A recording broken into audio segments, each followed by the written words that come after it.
Graça e paz, meus amados irmãos, mais uma vez reunidos, agora para mais uma mensagem diária. Louvamos a Deus que Ele tem nos concedido a tecnologia e podemos chegar a teus amados irmãos com a palavra de ânimo, vigor, coragem e esperança da parte do nosso Deus. Meus amados irmãos, nós hoje vamos iniciar algumas reflexões, breves reflexões, na carta do apóstolo Paulo aos Colossenses. Portanto, eu peço que os amados irmãos abram suas Bíblias em Colossenses 1, hoje apenas os versos 1 e 2. Mas antes vamos ter uma breve oração, rogando ao nosso Deus por iluminação, entendimento da sua santa palavra. Oremos ao Senhor.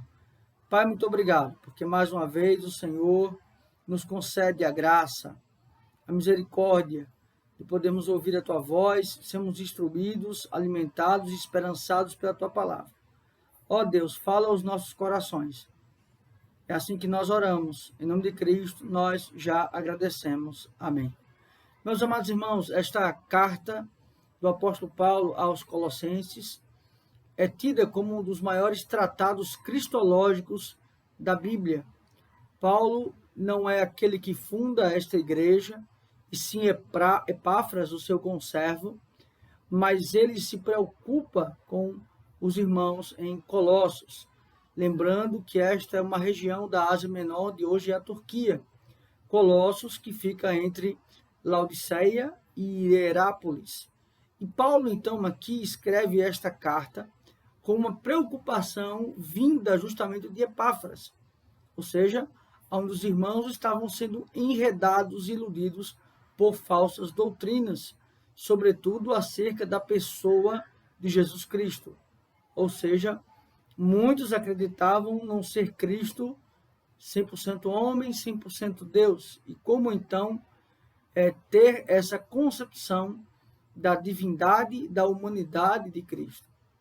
Então, Paulo, mesmo não sendo o fundador desta igreja, ele é visitado por Epáfras. Epáfras vai à sua prisão, a primeira prisão do apóstolo Paulo em Roma, onde ele escreveu Filemão, Filipenses e Efésios, e agora com esta preocupação, de justamente evitar com que os irmãos tenham uma percepção errada da pessoa e da obra de Jesus Cristo. Paulo, então, começa assim esta carta. Paulo, apóstolo de Cristo Jesus. É interessante porque ele vem justamente já trazendo a sua autoridade.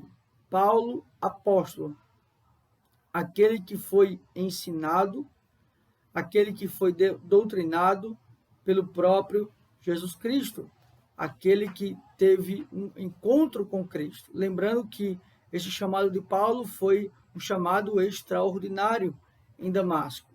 Então, Paulo, apóstolo de Cristo Jesus. Aqui ele inverte, ele coloca o Cristo, o crucificado, como sendo, então, o primeiro aspecto. E ele trabalha acerca de Jesus, um nome comum. Então, perceba aqui que ele inverte, ele traz essa concepção de que retrata a obra do nosso Senhor Jesus Cristo. Ele continua e vai dizer, por vontade de Deus. Lembrando sempre que este aspecto é tanto uma vontade decretiva, ele é apóstolo de Cristo desde a eternidade, mas também foi desejo do Senhor que ele fosse apóstolo por vontade de Deus. E o irmão Timóteo. Aqui, então, ele coloca que ele está juntamente com Timóteo, ele traz essa saudação também de Timóteo, ambos estão sendo apóstolos pela vontade de Deus, tanto ele como Timóteo, e ele vai dizer, e a Timóteo, aos santos e fiéis irmãos em Cristo, aos santos, aos separados, aqueles que vivem na fidelidade do Senhor. Perceba que aqui ele não está atribuindo algo que se adquiriu pelo mérito humano.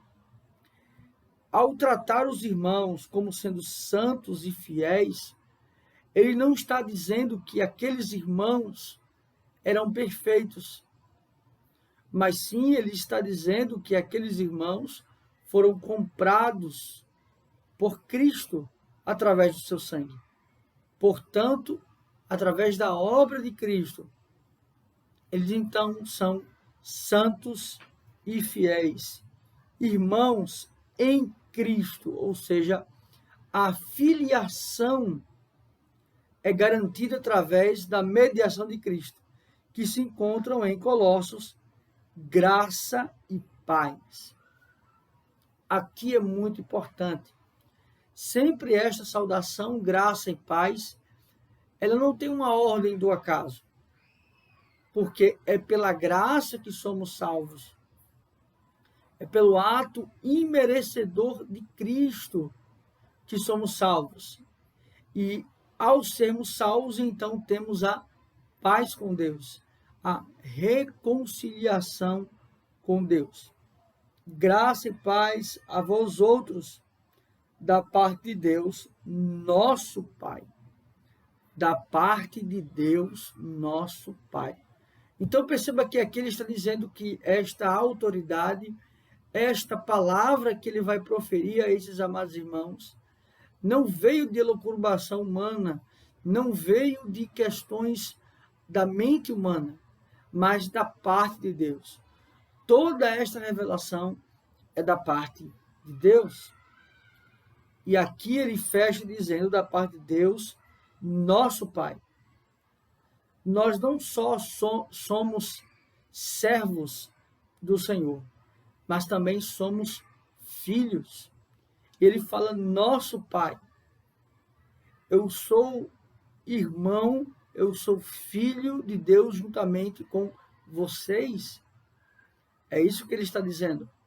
Apesar de vocês estarem sendo enredados, iludidos por falsas doutrinas, negando a pessoa, a obra de Cristo, distorcendo quem Cristo é, nós somos irmãos e temos a Deus como Pai.